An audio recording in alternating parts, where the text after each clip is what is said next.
Princess Vela stood on the highest balcony of the royal palace, watching the human ships descend through the purple clouds of her homeworld. The vessels were smaller than Xanthir warships, sleeker and somehow more purposeful. She gripped the stone railing with her four-fingered hands, her silver skin pale in the morning light. "They arrive like merchants, not warriors," her advisor Drax muttered beside her. The old Xanthir's face showed deep disapproval. Vela said nothing. She knew what was coming. The Xanthir Empire had fought the humans 3 months ago over a disputed mining colony. Her people were larger, stronger, and had never lost a ground battle in their 1,000-year history. But the humans had won. Not through strength, but through tactics her generals still could not explain. The war had lasted 6 weeks. The Xanthir Council had sued for peace before their losses became catastrophic. And now Vela was the price of that peace. "The human delegation has arrived in the throne room, Princess," a guard announced. Vela turned from the view and walked inside. Her ceremonial armor felt heavy on her shoulders. She had worn it to remind these humans that she was a warrior princess, not some prize to be claimed. The throne room was filled with Xanthir nobles, all standing in their battle dress. The message was clear. The humans had won the war, but they had not broken Xanthir pride. 3 humans entered the chamber. They were so small. The tallest barely reached Vela's shoulder. Their skin was a strange peachy tone, their bodies looked soft, almost fragile. She had seen the battle footage, had watched these creatures somehow defeat her finest warriors, but looking at them now, she could not understand how. The lead human stepped forward. He had gray hair and wore a dark blue uniform covered in medals. "I am Admiral Richard Hayes of the Earth Federation," he said in perfect Xanthir language. "We come to finalize the treaty of peace between our peoples."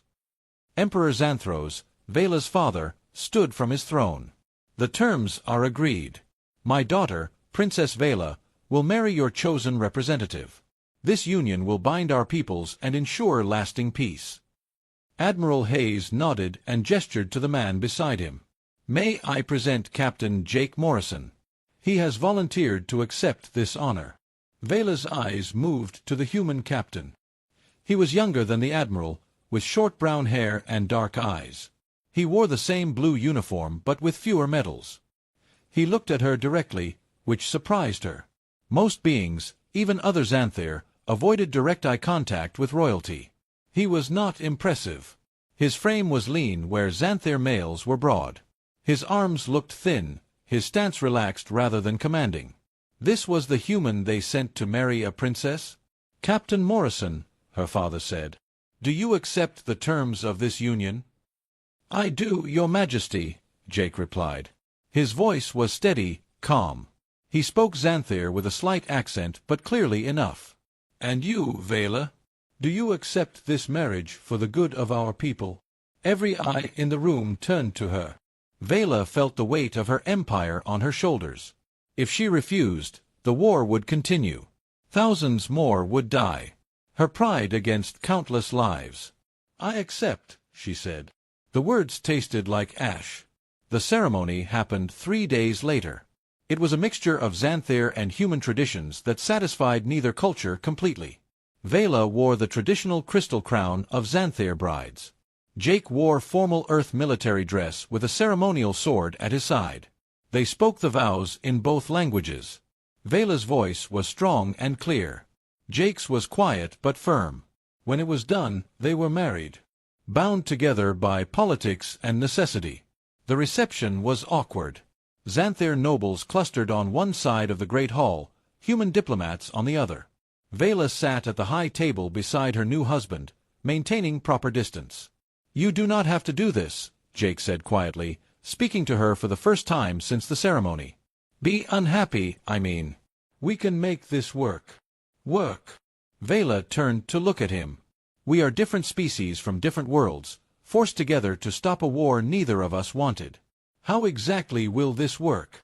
Jake met her eyes again with that same direct gaze. "We could start by being honest with each other. I did not want this either. But I wanted my people to stop dying. I assume you felt the same about yours." She had not expected honesty. Vela studied his face, looking for deception or hidden motives. She found none. "Yes," she admitted. I wanted the dying to stop. Then we already have something in common, Jake said. He offered her a small smile. It did not reach his eyes, but it was genuine. After the reception, they traveled to a neutral space station that would serve as their residence. It was called Unity Station, built specifically for joint human-Xanthir diplomatic functions. Their quarters were large, with separate sleeping chambers and a shared common area. Vela explored the space while Jake unpacked his few belongings. She noticed he traveled light. A few uniforms, some personal items, and a strange flat device he placed on a table. "What is that?" she asked, pointing to the device. "A tablet computer. It has books, music, movies. Things from home."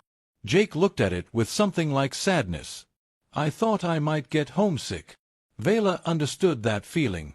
She missed her homeworld already, and they had only left that morning. "I brought things from home too," she said, showing him a crystal sculpture from her bedroom. "It was carved by my mother before she died." Jake looked at the sculpture with respect. "It is beautiful."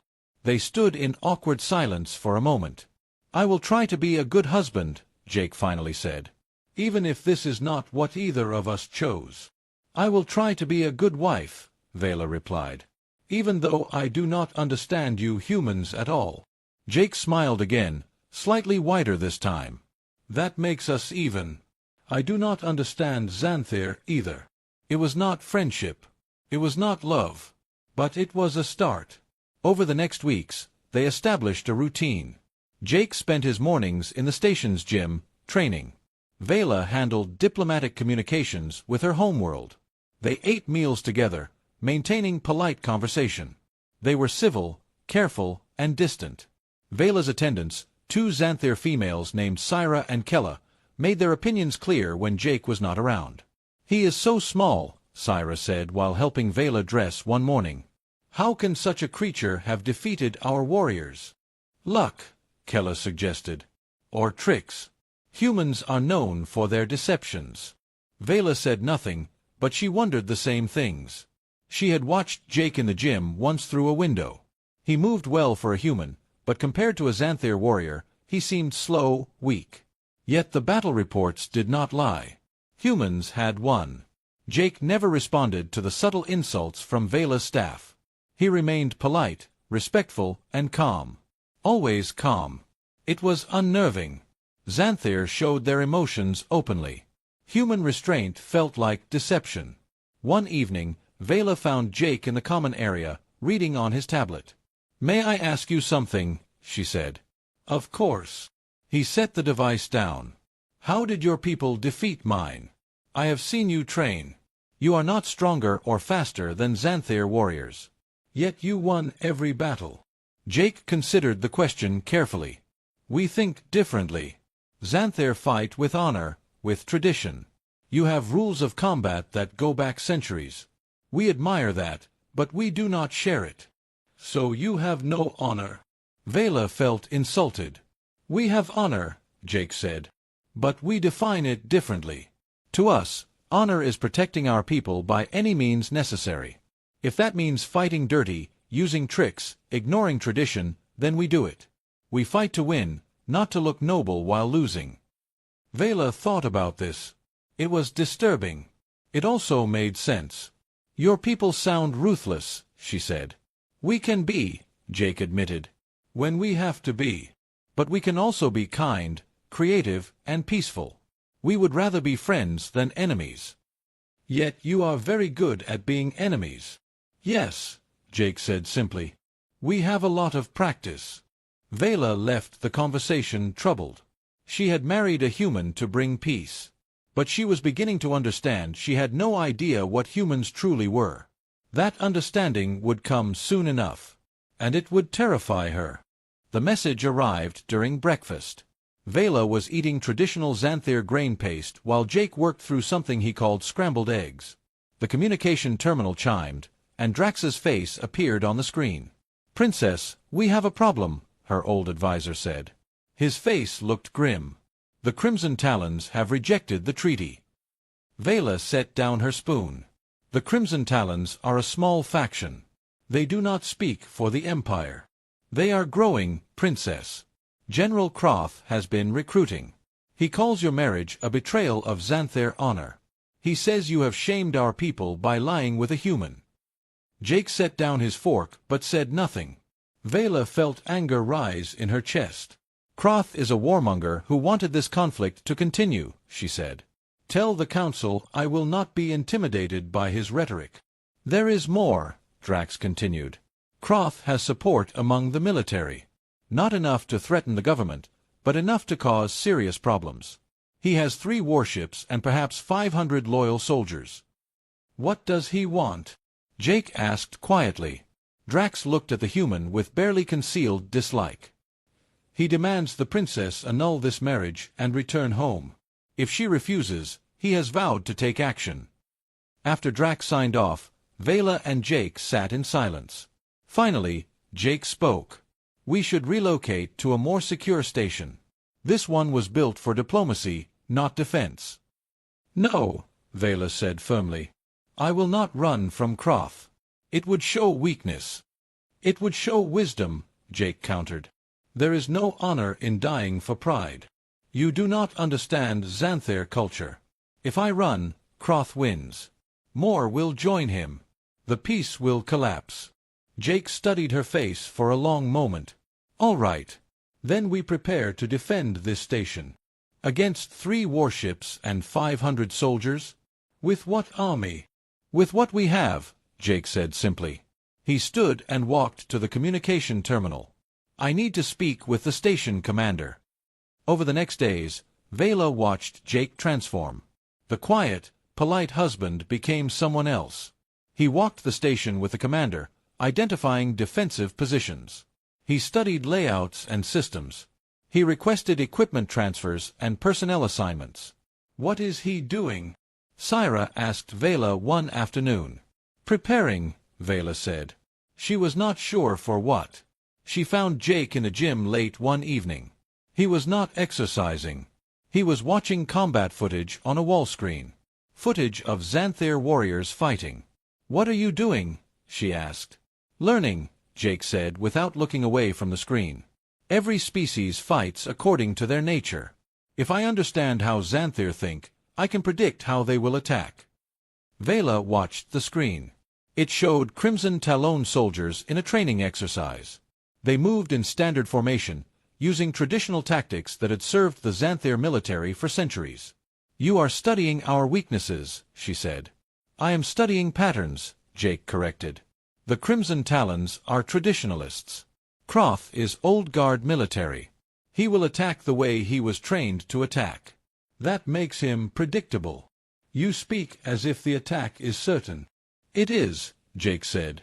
He finally turned to look at her. Men like Croth do not make threats they do not intend to keep. He will come. Probably soon. How can you be so calm? Vela demanded. We could die. We could, Jake agreed. But being afraid would not help. Better to prepare. Vela felt frustration building. You humans are strange. Do you not feel fear? Of course we feel fear, Jake said. We just do not let it control us. Fear is information, not a master. He turned back to the screen. Watch this sequence. See how the squad leader commits his forces forward. It is aggressive, intimidating. Very effective against opponents who break under pressure. But if your opponent does not break, he has overcommit and left himself vulnerable. Vela watched the sequence play out. Jake was right. The Xanther squad won through aggression, but if their enemy had held position and countered, they would have been exposed. You see battles like puzzles, she said. Everything is a puzzle, Jake replied. You just need to find the pattern. The next day, Vela asked to watch him train. Jake agreed and brought her to the gym. She expected to see him lifting weights or practicing with weapons. Instead, he spent an hour doing strange movements. Stretching, balancing, flowing from one position to another. This is your combat training? She asked, confused. Part of it, Jake said. Flexibility, balance, body awareness. A fight is not just about strength. Xanther combat training focuses on power and aggression, Vela said. We believe overwhelming force wins battles. Sometimes, Jake agreed. But not always. Can I show you something? He gestured for her to attack him. Vela hesitated, then launched a simple strike. It was slow, controlled. She did not want to hurt him. Jake moved. Not away, but into her strike. He redirected her arm, used a momentum against her, and suddenly Vela was off balance. If he had wanted, he could have taken her down. He released her immediately and stepped back. See? I did not meet your strength with strength. I used it against you. Vela steadied herself, impressed despite herself. Show me more. They spent the next hour with Jake demonstrating human fighting concepts. Leverage, momentum, targeting vulnerable points. He moved with a fluid efficiency that was nothing like Xanthair combat. Where her people used power, humans used precision. Your species evolved differently than ours, Jake explained. We were not the strongest or fastest on our world. We survived by being smarter, more adaptable. We learned to use tools, to work together, to think our way through problems.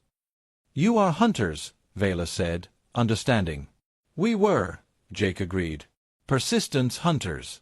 We would chase prey for days until it collapsed from exhaustion. We did not give up. That is still in us, in our nature. A chill ran down Vela's spine. She had married a predator. A patient, intelligent predator that did not quit. Does this frighten you? Jake asked, reading her expression. Yes, Vela admitted. Should it? Not unless you are my enemy, Jake said. I am on your side, Vela. Whatever comes, we face it together. It was the first time he had used her name without her title. It felt personal, intimate. Vela found she did not mind. Together, she repeated.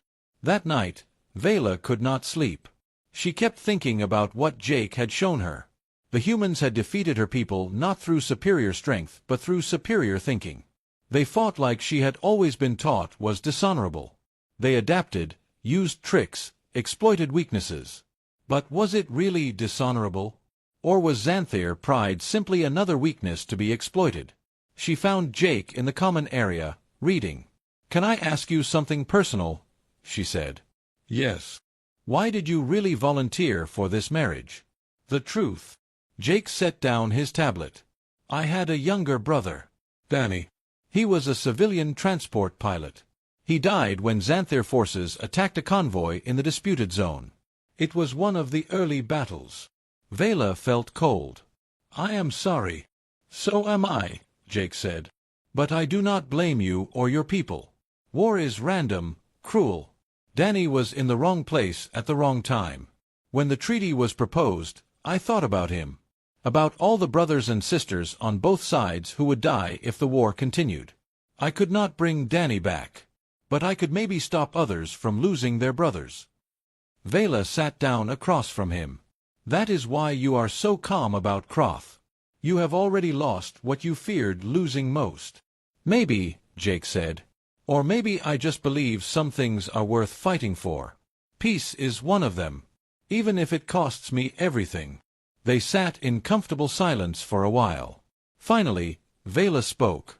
I did not want this marriage. I felt forced, trapped. But I think I am glad it was you. Jake smiled. I think I am glad it was you too.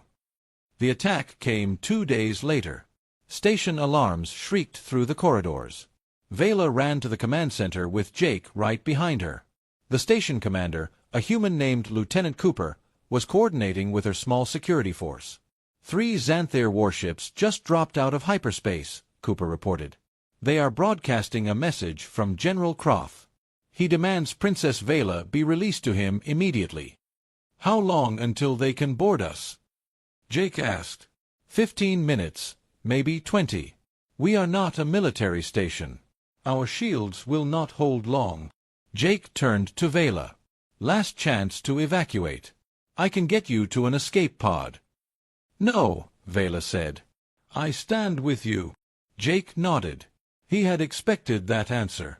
Lieutenant Cooper, begin evacuation of all non-essential personnel. Get them away from the station. Security teams to defensive positions Alpha through Delta. Captain, We have 30 security guards against 500 Crimson Talon soldiers, Cooper said. We cannot win this. Jake's expression was calm, almost peaceful. Then we make them pay for every meter. And we buy time for the evacuees. He looked at Vela. Can you fight? She grabbed a plasma rifle from the weapons locker. I am a Xanthir warrior princess. Yes, I can fight. Good, Jake said. Stay close to me. Things are about to get very ugly. The warships opened fire. The station shuddered under the bombardment. On the screens, Vela watched boarding pods launch toward them like missiles. The battle was about to begin. And Vela was going to see what her human husband truly was. The first boarding pod hit the station's outer hull with a metallic scream. Vela felt the impact through the floor. On the tactical display, 6 more pods showed incoming. Breaches on decks 3, 5, and 7, Lieutenant Cooper announced. Crimson Talon forces entering the station. Jake was studying the display with intense focus. How many civilians still aboard? Last transport just cleared the docking bay. Everyone non-essential is away. Good. Seal bulkheads between sections. Force them to come through choke points. Jake's voice was steady, almost casual. He could have been discussing dinner plans. Vela gripped her plasma rifle. What is your plan? Make them work for every meter, Jake said. Xanthir tactics rely on overwhelming force in open combat. We deny them that.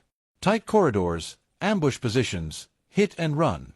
We make this station a nightmare. The Deck 3 breach alarm showed Crimson Talon soldiers pouring into the station. 30 warriors in full combat armor. The security team at that position numbered 4 guards. Deck 3 team, fall back to position Beta, Jake ordered. Do not engage directly. Harass and retreat. On the monitor, Vela watched the security guards fire a few shots then run. The Xanthir soldiers roared and charged after them, right into a corridor Jake had rigged with emergency bulkhead doors. The doors slammed shut, cutting the Xanthir force in half. Automated defenses activated. Gas flooded the sealed section. 15 hostiles down, Cooper reported. Remaining forces breaching the doors. Let them, Jake said. Team Beta, fall back to Gamma. Leave the presence we prepared. Vela did not understand until the Xanthir soldiers broke through the bulkhead and triggered the explosives hidden in the corridor walls. The blast was not large enough to breach the hull, but it was devastating in the enclosed space. 20 more down, Cooper said, voice showing shock. Captain, they are walking into every trap. They expect honorable combat, Jake said. They are not getting it. The Deck 5 breach was going differently. The Crimson Talon commander there was more cautious.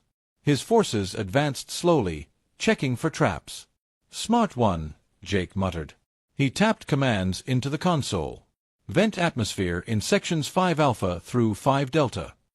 Sir, our people are in some of those sections, Cooper protested. In sealed suits, Jake said. The Xanthir are not. Do it.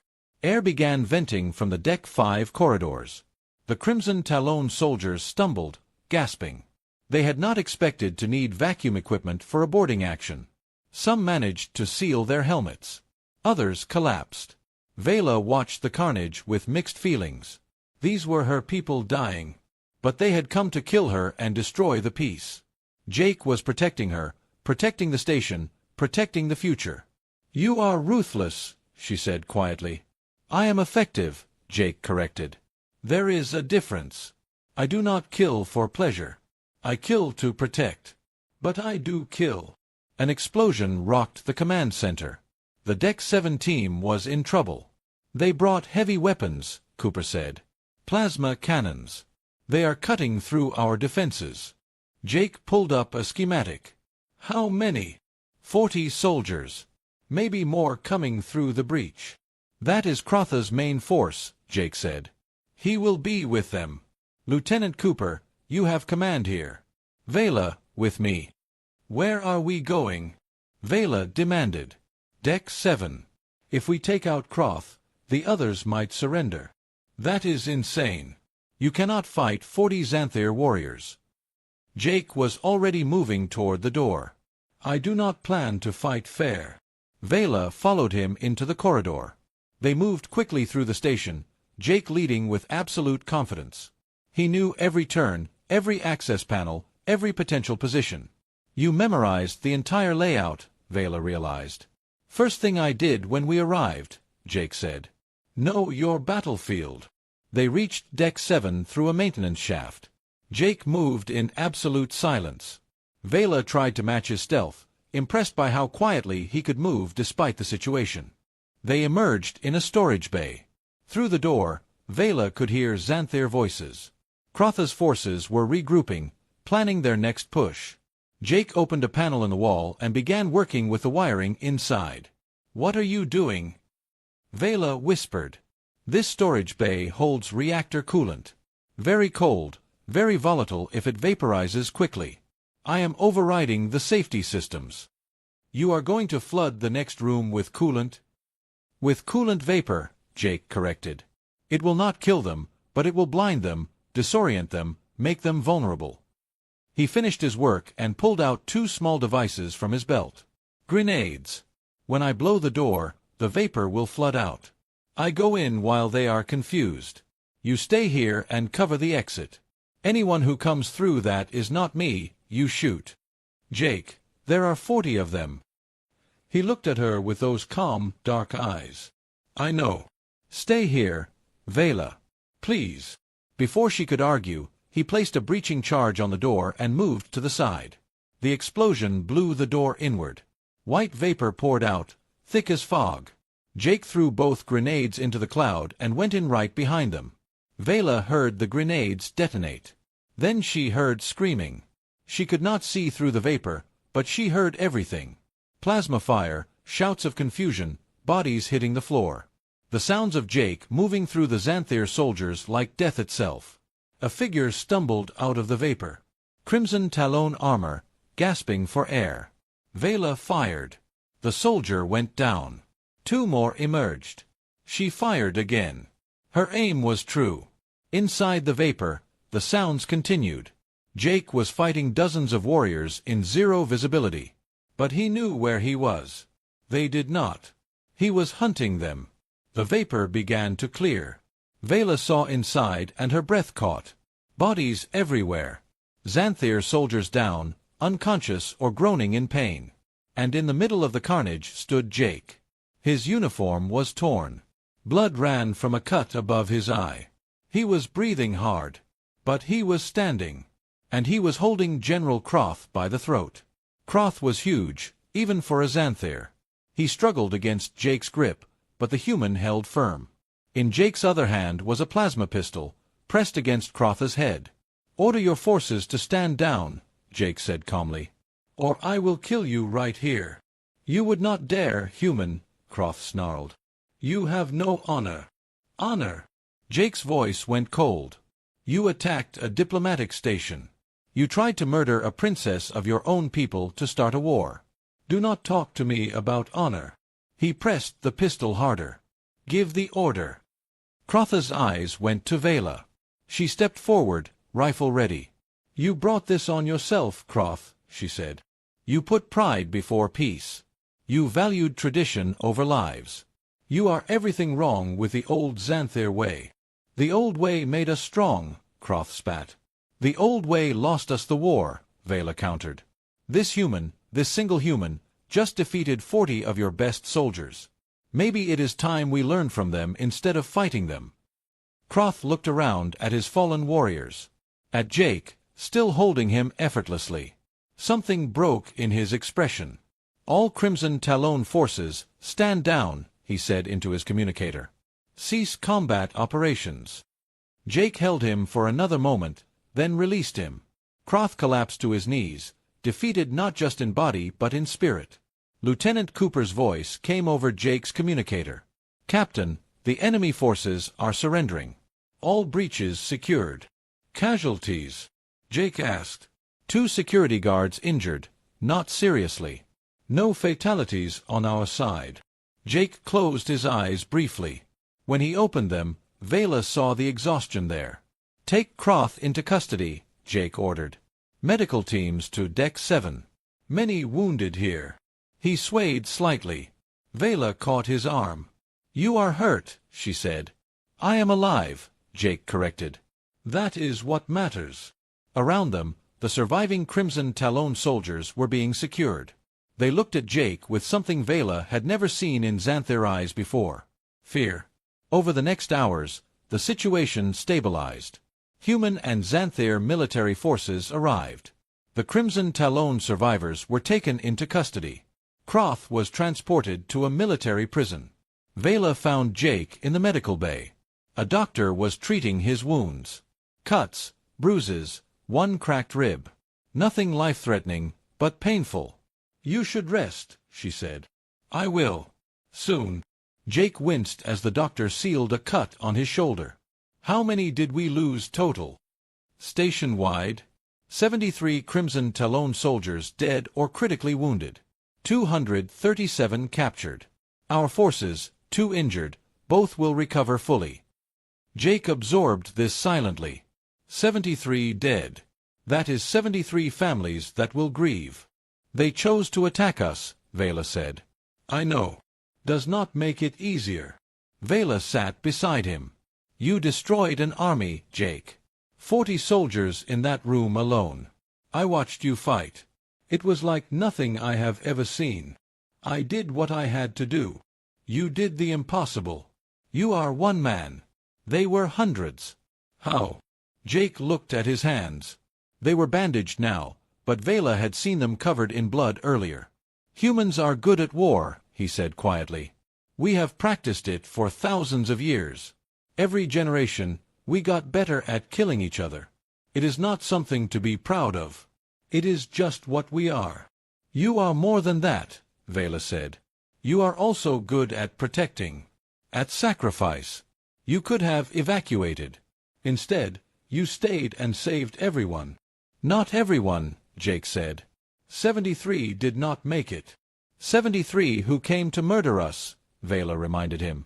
You gave them chances to surrender. They chose to fight. Jake nodded slowly. I suppose they did. The doctor finished and left them alone. Vela took Jake's bandaged hand carefully. I have been afraid of you, she admitted. Of what you are. What humans are. But now I understand. You are dangerous, yes. But only to those who threaten what you protect. Is that a good thing? Jake asked. Yes, Vela said. Because now I know I am safe. Because you protect me. Jake squeezed her hand gently. Always. That is the vow I made. For better or worse, in peace or war. I meant it, Vela. She leaned her head against his shoulder, careful of his injuries. I am beginning to think this marriage might actually work. Me too, Jake said softly. Me too. Outside the medical bay, the station was being repaired. The peace was holding. And 2 very different people were finding common ground in the aftermath of battle. The war was over. But their journey together was just beginning. News of the battle spread across both empires like wildfire. Jake Morrison, a single human captain, had defeated hundreds of Crimson Talon warriors and captured General Croth. The story grew with each retelling. Some versions were exaggerated. Some were actually less dramatic than the truth. Vela watched the news feeds from her quarters. Human networks praised Jake as a hero. Xanthir networks were split. Some called him a monster who fought without honor. Others, younger Xanthir mostly, called him a warrior worthy of respect. They are calling you the Ghost of Unity Station, she told Jake over breakfast 3 days after the battle. Jake made a face. I hate dramatic nicknames. You earned it. You moved through those soldiers like a ghost. They could not see you, could not stop you. They were blinded and confused. I had every advantage. Jake sipped his coffee. He still moved carefully. His ribs were healing but still tender. That was the point, was it not? You said you would fight to win, not to look noble. I did say that. Jake set down his cup. Does it bother you? How I fight? Vela considered the question. A month ago, she would have said yes. Xanthir combat was honorable, traditional, noble. Jake's methods were none of those things. No, she said finally.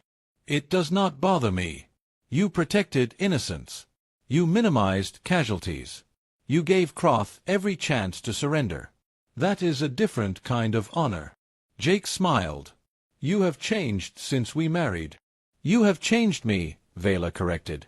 You and your human ways. I see the universe differently now. A communication alert interrupted them. Emperor Xanthros appeared on the screen, Vela's father. Father, Vela said, standing. Daughter. And Captain Morrison. I have news. The Emperor looked older than Vela remembered. The stress of recent events showed on his face. The Council has voted. The Crimson Talon organization is officially dissolved. Croth will stand trial for treason. And the peace treaty is ratified with full support. That is good news, Vela said carefully. Her father had opposed the marriage initially. His tone suggested more was coming. It is. Your marriage has proven more valuable than I anticipated. You have become a symbol of unity between our peoples. He paused. The Council has requested you and Captain Morrison serve as official ambassadors. You would travel between our worlds, promote cooperation, help build lasting peace. Vela looked at Jake. He nodded slightly, leaving the decision to her. We accept, she said. It would be an honor. After her father disconnected, Jake raised an eyebrow. An honor? Are you sure? That kind of work is exhausting. Meetings, speeches, endless diplomacy. Better than fighting, Vela said. And we would be building something. Making sure what we fought for actually lasts. True. Jake stood and walked to the window. Unity Station was being repaired. Construction drones moved like insects across the damaged hull. I never wanted to be a symbol. Just a soldier doing his duty. You are more than a soldier now. Whether you wanted it or not. Jake turned to face her. What about you? You are more than a princess now. You stood beside me in that battle. You fought, you led, you chose peace over pride.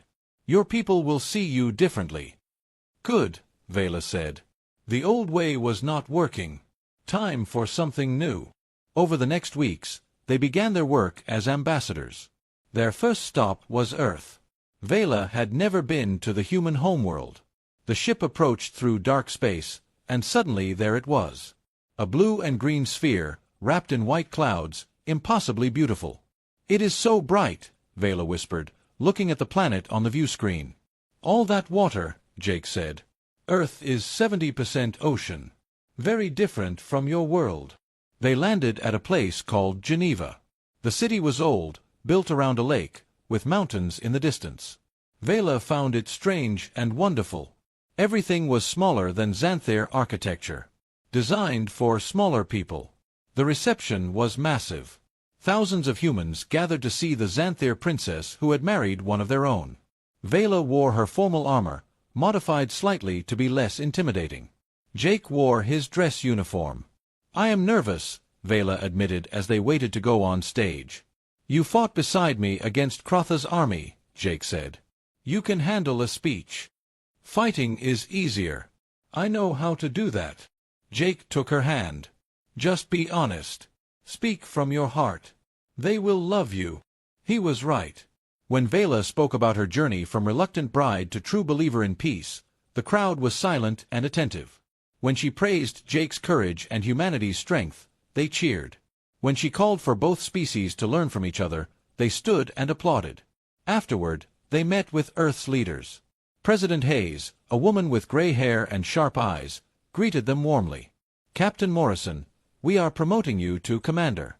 Your actions at Unity Station showed exceptional leadership. Thank you, Madam President, Jake said. Though I hope I never have to do anything like that again. As do we all. But it is good to know we have people like you if needed. They toured Earth for 2 weeks. Vela saw forests and oceans, cities and farms. She met ordinary humans and learned about their lives.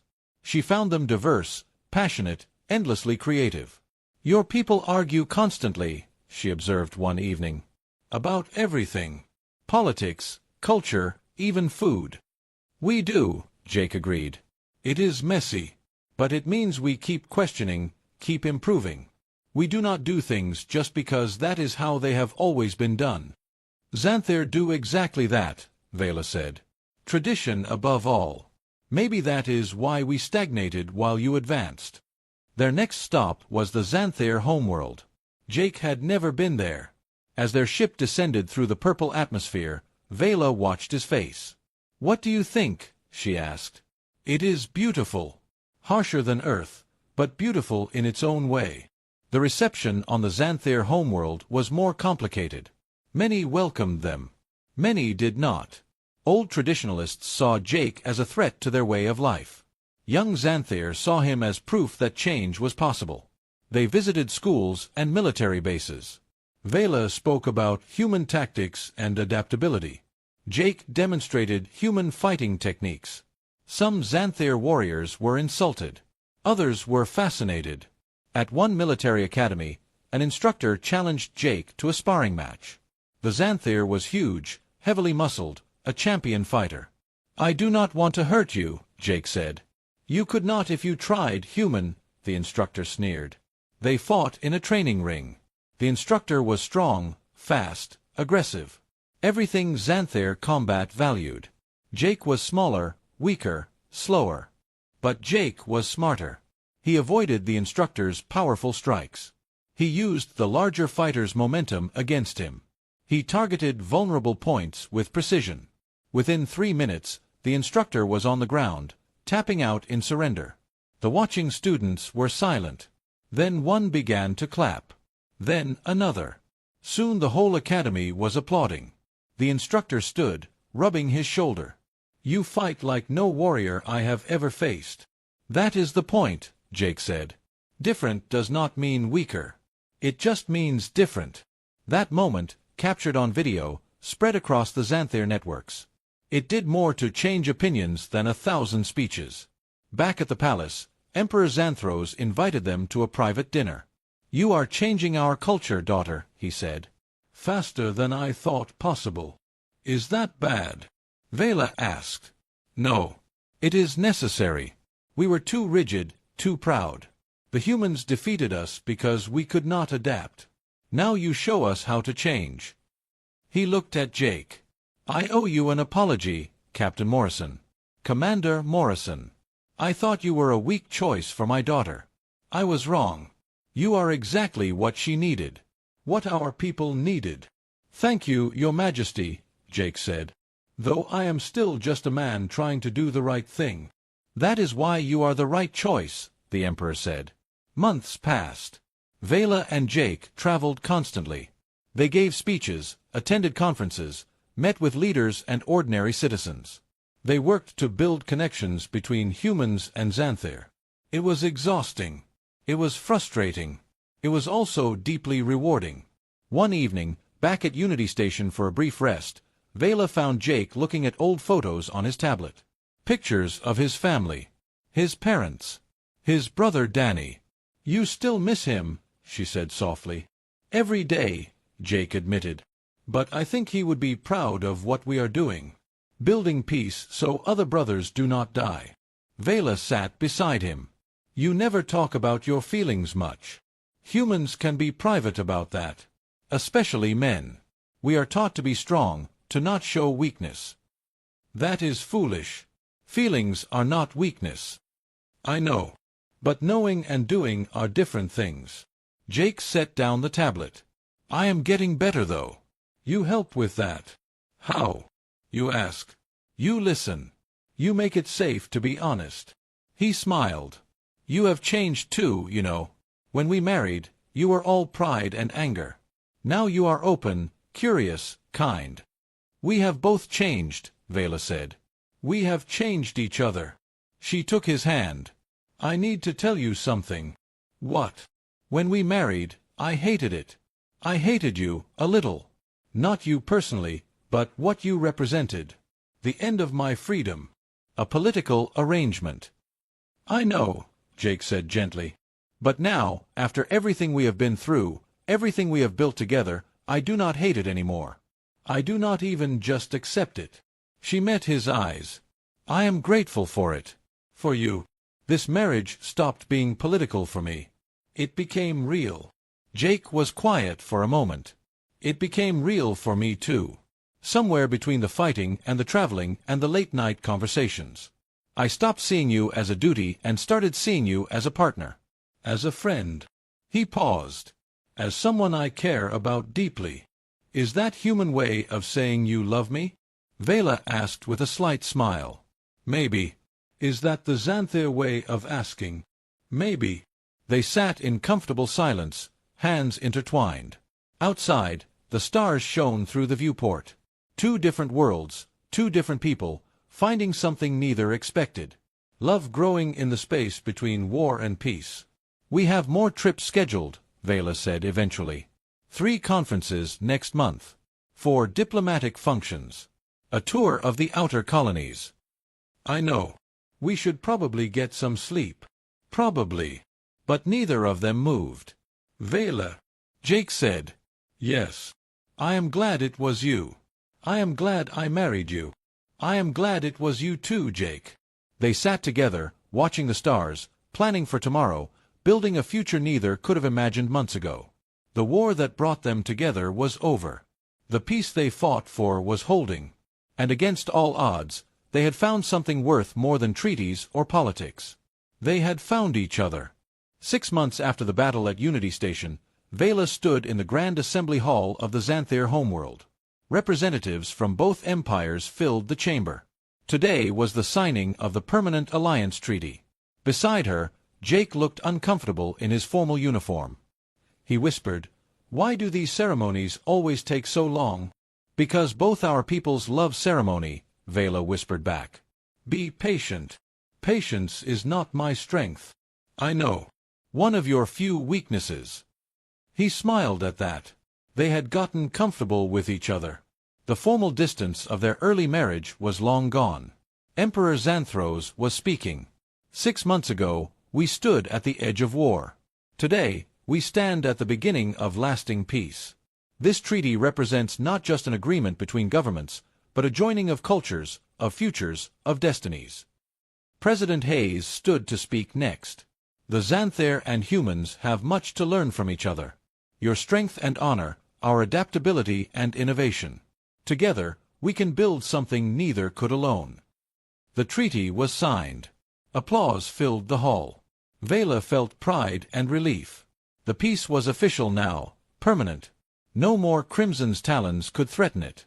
After the ceremony, there was a reception. Vela found herself surrounded by Xanthir nobles asking questions about human culture. Jake was similarly surrounded by human diplomats asking about Xanthir traditions. They caught each other's eyes across the room and both smiled. This was their life now. Later, they escaped to a balcony overlooking the capital city. The purple sky was darkening toward night. 3 moons rose on the horizon. "Tired?" Jake asked. "Exhausted, but happy." Vela leaned against the railing. "We did it. Actually did it. Built peace. You built it. I just helped." "We built it together," Vela corrected. "Neither of us could have done this alone." Jake moved beside her. "What happens now? We have been so focused on the treaty. What comes after?" "We keep working. The treaty is just paper. We need to make the alliance real. Build actual connections between our peoples." "I know. I meant what happens with us." Vela turned to look at him. "What do you mean?" "This marriage was political. The politics are settled now. The peace is secure. If you wanted, we could probably arrange a quiet annulment. You could marry someone you actually chose." Vela stared at him. "Is that what you want?" "No," Jake said quickly. "But I want you to be happy. If being married to me is still just duty, I would understand." "Jake Morrison, you are an idiot." He blinked. "What? You think I stayed by your side through all of this out of duty? You think I hold your hand, laugh at your jokes, share my fears and hopes with you because of politics?" I was not sure." Vela took his face in her hands. "I love you. I have loved you for months but was too proud to say it. I thought you only saw this as duty, as your mission. But if you are asking if I want to stay married to you, the answer is yes. Absolutely yes. Jake's expression transformed. Relief, joy, love, all mixed together. I love you too. I have since the battle, maybe before. I just did not know if you could love someone like me. Someone brave, honorable, intelligent, and kind? Why would I not love that? They kissed. It was not their first kiss. They had shared brief, formal kisses at ceremonies. But this was different. This was real, deep, full of all the feelings they had been holding back. When they parted, Jake was smiling wider than Vela had ever seen. So we stay married, he said. We stay married. Not because of treaties. Because we choose to. Best decision I ever made, Jake said. They returned to the reception hand in hand. People noticed. They smiled. The word spread quickly. The political marriage had become a real one. Over the next year, Vela and Jake continued their work as ambassadors, but it felt different now. They were not just representing their peoples. They were building a shared future. They established exchange programs. Human students studied on the Xanthair homeworld. Xanthair students studied on Earth. The results were remarkable. Young people from both species formed friendships, learned from each other, started businesses together. They created joint military training exercises. Human and Xanthair forces learned each other's tactics. The Xanthair learned human flexibility and innovation. Humans learned Xanthair discipline and strength. Both militaries became stronger. They promoted cultural exchanges. Human artists performed on Xanthair worlds. Xanthair musicians toured Earth. Food, fashion, entertainment, all began to mix and blend. Vela started teaching at a military academy, sharing what she had learned about human tactics. Her students were eager, curious. They saw her as proof that change led to strength, not weakness. Jake worked with human scientists and Xanthair engineers on joint technology projects. Combining human creativity with Xanthair precision led to innovations neither side had achieved alone. They were busy, constantly traveling, always working. But they were happy. One evening, they were on Earth, in a small house they had purchased near the mountains. It was their retreat, a place to rest between missions. Vela was reading a human book, something Jake had recommended. Jake was cooking dinner, a human dish he had promised to teach her to make. This book is strange, Vela said. The hero is very emotional. Most human stories have emotional heroes. We value feelings. Xanthair stories value strength and honor. Different cultures, different values, Jake said. That is what makes things interesting. Vela set down the book and walked to the kitchen. Jake was stirring something that smelled wonderful. Can I ask you something? She said. Always. Do you ever regret it? Volunteering for this marriage? Giving up your normal life? Jake thought about it while he stirred. No. I gave up normal. But I gained something better. I gained you, this work, this purpose.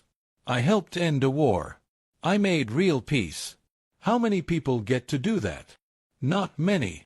And I got the best wife in 2 empires. Vela laughed. Flatterer. Truth-teller, Jake corrected. He kissed her forehead. Dinner is almost ready. They ate together, talking about their next trip, about students Vela was teaching, about a new technology Jake's team was developing. Normal conversation. Domestic and comfortable. After dinner, they sat on the porch, watching the sunset. Earth's single moon rose, pale and beautiful. I have been thinking, Vela said, about the future. What about it? We have built peace between our peoples. But what about building something for ourselves? Not for politics or duty. For us. Like what? Vela took his hand. Like a family. Children. A real home, not just places we visit between missions. Jake was quiet. You want children? Someday. Maybe not now, we are too busy. But eventually. Human Xanthair children. They would be the ultimate symbol of our alliance. They would also be our children. Not symbols. Just kids. Yes, Vela agreed. Our children. Is that something you would want? Yes, Jake said softly. I would want that very much. They sat together, planning a future that went beyond treaties and politics. A personal future, built on love and choice. 3 years after their marriage, the first human Xanther child was born. Not to Vela and Jake, but to a human engineer and a Xanther scientist who had met during one of the exchange programs. The child was healthy, beautiful, a perfect blend of both species. The news spread across both empires. It was proof that humans and Xanther were more than allies. They could be family. More children followed. More marriages between species. More families that crossed the old boundaries. Vela and Jake attended celebrations, visited schools, continued their work. They watched the universe they had helped create grow and thrive. 5 years after their marriage, they finally slowed down. They accepted fewer missions, spent more time at their Earth home. Vela was teaching part-time at the academy. Jake was consulting on defense projects. They had time for themselves at last. One morning, Vela woke to find Jake already up, sitting on the porch with coffee. You are awake early, she said, joining him. Could not sleep. Too much thinking. About what? Jake gestured at the sunrise. About how different life is now. 5 years ago, I was a soldier following orders. Now I am a commander, an ambassador, a husband. About to be a father. Vela smiled and placed a hand on her stomach. She was 3 months along. They had waited until they were ready, until they had time.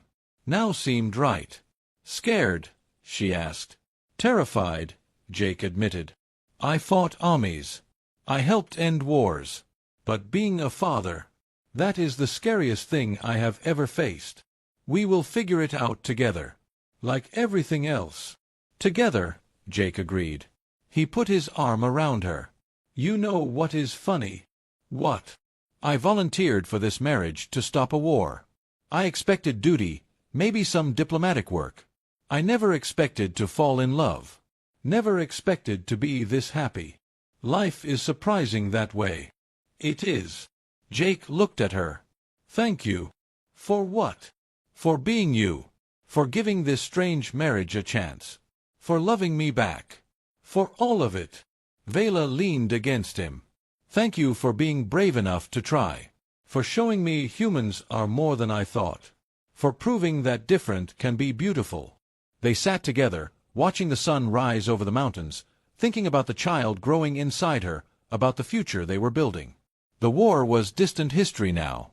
The Crimson Talons were a footnote in textbooks. Croth had died in prison 2 years ago, mostly forgotten. But the peace remained. Strong, growing, real. Not just political peace, but genuine connection between two peoples who had learned to see each other clearly. Vela and Jake had started as strangers forced together by necessity. They became partners, then friends, then lovers. They built something larger than themselves. Changed 2 empires. Proved that even the deepest differences could be bridged. Their story spread across both human and Xanther worlds. It became legend. The princess who married a human to keep the peace. The human who shattered armies to protect her. The love that grew from duty. Young people from both species heard the story and saw possibility. If a Xanther princess and a human soldier could find love and build peace, anything was possible. The alliance treaty was renewed every year in a ceremony Vela and Jake always attended. Each year, more children sat in the audience. Human Xanther children, symbols of the future both species were building together. On their 10th anniversary, they returned to Unity Station. It had been rebuilt, expanded. It was now a thriving hub of human Xanther cooperation. Research labs, cultural centers, schools, all working to deepen the alliance. They stood in the command center where Jake had coordinated the defense against Crotha's forces. It looked completely different now. Peaceful, busy with normal operations. Hard to believe we fought a battle here, Vela said. Hard to believe that was only 10 years ago. Feels like a lifetime. It was a lifetime. Our old lives ended here. Our new life began. Lieutenant Cooper, now Captain Cooper, approached them. She commanded Unity Station now. Commander Morrison, Princess Vela, welcome back. Good to be back, Captain, Jake said. Station looks good. Thank you, sir. We have come a long way. Because of what you did here. After Cooper left, Vela and Jake walked the corridors where Jake had fought. They were clean, repaired, filled with people from both species working together. Do you ever regret it? Vela asked. The violence. The killing. Every day, Jake said honestly. 73 dead. I remember each one. But I do not regret protecting you. Protecting the peace. Sometimes violence is necessary to stop greater violence. Very human philosophy. Very human. But you understand it now, I think. I do. You taught me that. Among many other things. They returned to Earth that evening. Their daughter, Maya, was waiting. She was 7 years old, with Vela's silver skin and Jake's dark eyes. Perfect blend of both parents, both species. Mommy, Daddy. Maya ran to hug them. Vela scooped her up. Her daughter was getting big, would be too large to carry soon. Did you have fun at Unity Station? Maya asked. We did. Saw where your father and I first truly met. Where Daddy beat up all the bad guys. Jake laughed. Something like that. Though it was not as simple as stories make it sound. Daddy is a hero, Maya said with absolute certainty. Daddy did what he had to do, Jake corrected gently. Real heroes are people who choose peace over war, understanding over fear. Like you and Mommy. Like lots of people. Human and Xanther. Working together. That night, after Maya was asleep, Vela and Jake sat together in their living room. She is growing so fast, Vela said. Too fast. Soon she will not need us anymore. She will always need us. Just differently. Jake pulled Vela close. 10 years. Sometimes it feels like yesterday we were strangers forced into marriage. Sometimes it feels like we have always been together. Both are true. We were strangers. Now we are everything to each other. Everything, Jake agreed. Outside, the stars shone. Somewhere out there, humans and Xanther were living, working, building together. Because two people had chosen to make an arranged marriage real. Because a princess had given a human soldier a chance. Because that soldier had proven humans were more than they seemed. The peace they fought for had become the peace they lived. And in living it, they had found more than they ever expected. They had found love. They had found purpose. They had found home in each other. The story of Princess Vela and Commander Jake Morrison became history. But they were still writing it, every day, in the life they built together. A life that started with duty.